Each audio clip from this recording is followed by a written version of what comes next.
I've turned the camera around. We're at the Wonga building. As I said previously, it is literally like some Orwellian nightmare. You know, it's even got big sphinxes around out the side. I mean, the Masonic symbolism is immense. So people are up for it here, I reckon. Let's have a look. 2 years ago, I talked to a recently retired investment banker, and he said, Loads of police. Oh, they're blocking the doorway, so it looks like nobody will be going inside. You don't understand. It's about 99% of everything that we do is useless. How much of the investment by the banks is actually used to make something? How much of it is in manufacturing? Of all their stuff, 1.4%. How much is there inflating rents, inflating mortgages? How much of this is just a property bubble?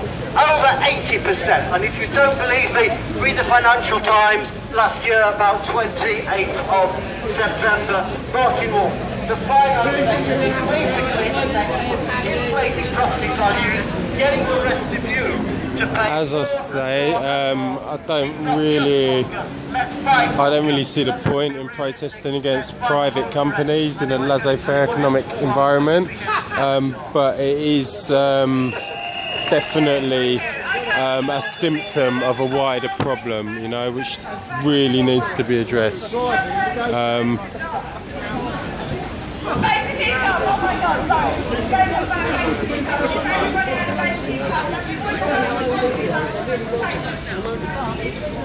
lot of people here. Gonna get round here and see what they're saying.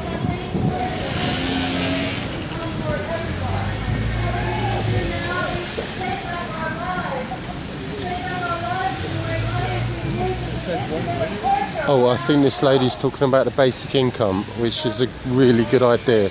So let's try and listen to this. Against just the nastiness that's going on right now. Is this the lady about the basic income? Yeah, this is interesting stuff. Benefit. It's being used against us for the cuts in the NHS and in all in education. And really, it's got to stop. So what we're for... What's the basic income? A basic income is a payment to each individual for being alive. Alright? Yeah. This is our share of the economy. We've had too many centuries of rip-off, of our resources being stolen, of our land being stolen, of our public property, our commons being stolen. So let's go for basic income. Thank you. Thank you, Bob. Okay, I've got one more person. I've got a representative from CPAC, or CPAC is... Yay! Here it is! Right, this is also a voice that needs to be heard very much. Look, as people's support and services are being stripped away, particularly disabled people, what we're finding is that services that used to be there, like crisis loans, like community care grants, are deliberately being withdrawn from people. And what's happening is disabled people are 3 times more likely to use payday lenders than non-disabled people. And that's all part of the plan, because actually debt is an asset. It's an asset for them to build upon, and it's something that they can use to wield over you like a stick.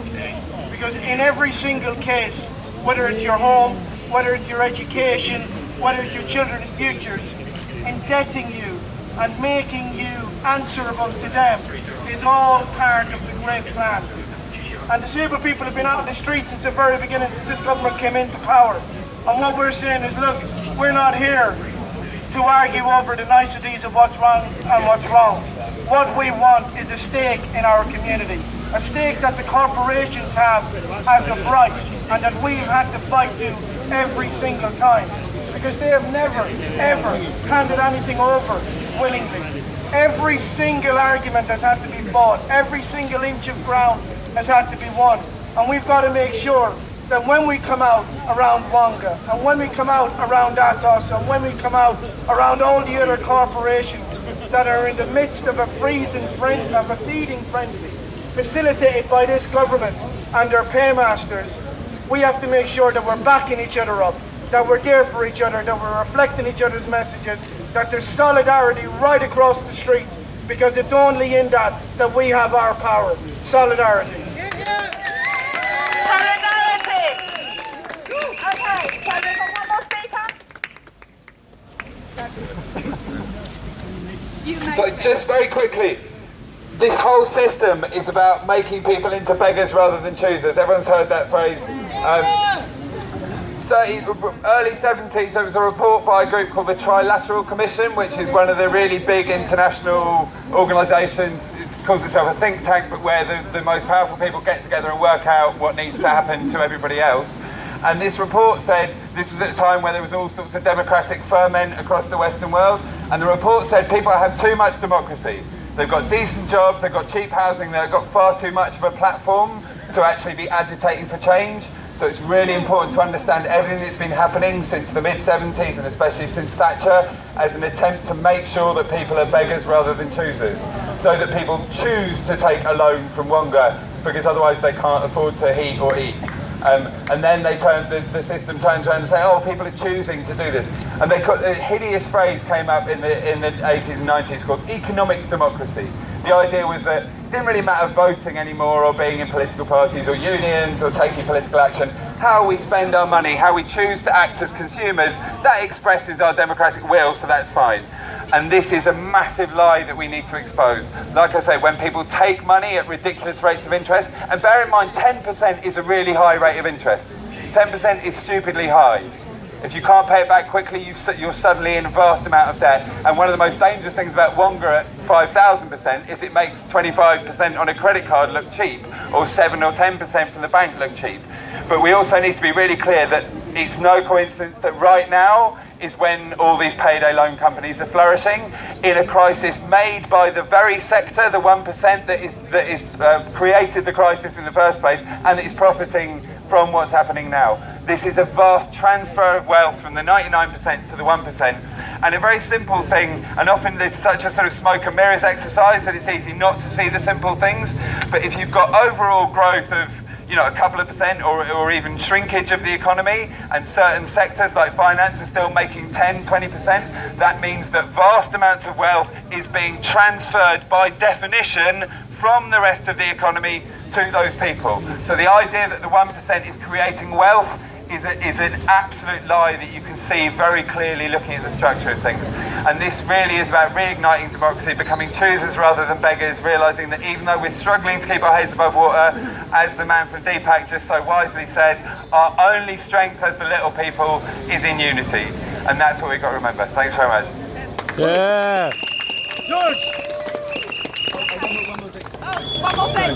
Always one more thing. Very quickly, October, Occupy Democracy, join us, it has to happen. Thank you. Can you all hear me? Yeah! I've been around long time. I lived up the road. I've been married, 52 years. Woo! And my wife puts up with me. But end of the day, they said today, Tony Benn always brought hope. He brought me lots and lots of hope. I actually follow his footsteps. I'm a member of the Greater London Pensioners. I'm called Dan, Direct Action Network, the Umbrella Man. I've been out there for years fighting, and I tell you what, I'm one of 12, and I don't want to go backwards, I want to go forward. So at the end of the day, be united, you stand, divided, you fall. That's all I've got. Thank you. Okay, I've got one last thing to say. We're about 18 months behind America, so things aren't going to get better, they're going to get worse. So all these people that have been struggling for the last 18 months by going to payday loan companies to cover their rent, to cover their fuel bills, to pay for their children's school uniform, it's all caught up on them. So what's going to happen over the next year? We're going to see more and more evictions, and these evictions are because people can't afford to live. And it's a basic human right to be able to afford to live. Yeah? We need a roof over our head, and we need fuel, and we need food. And that is not a lot to ask from a social or supposedly social country. Slowly and slowly, all our human rights are being eroded by a capitalist system where we have to go And the embarrassment of going to a loan company to say, I'm really sorry, I can't pay my money this week because actually I've got to put some food on my child's school dinners, whatever it takes. So we're about 18 months behind America, and we're going to see more and more evictions. And now we've got to show more and more solidarity for these people that are being evicted because they can't afford to live anymore. So over the summer, Occupy are going to be involved with eviction resistance. We're going to be involved with more democracy. We need to be out there protecting the vulnerable against these people that are hunting us and taking us down when things should be, these are our basic human rights and they should not be denied to anyone on any level at any time. Yeah.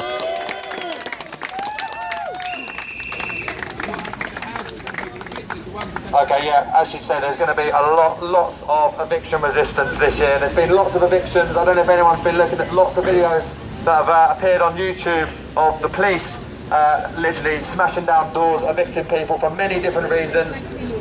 It's up to us to link arms and to actually block the route and actually block the police from coming in and evicting people and throwing them out onto the street. That's what's going to be big this summer.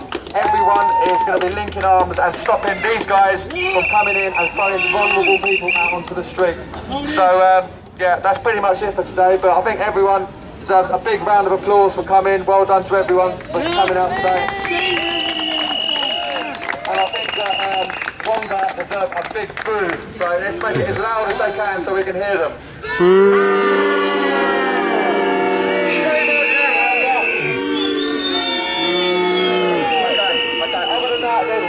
There is actually another parade happening tonight at 6 PM. This is with the students, so it's all about solidarity with the students. It's starting at 6 PM at SOAS, which is only about 15-20 minutes down there. A group of us are going to be walking there at 6 o'clock, just over an hour, and they're doing a May Day parade around, I believe, the area there. So once again, thank you very much for coming.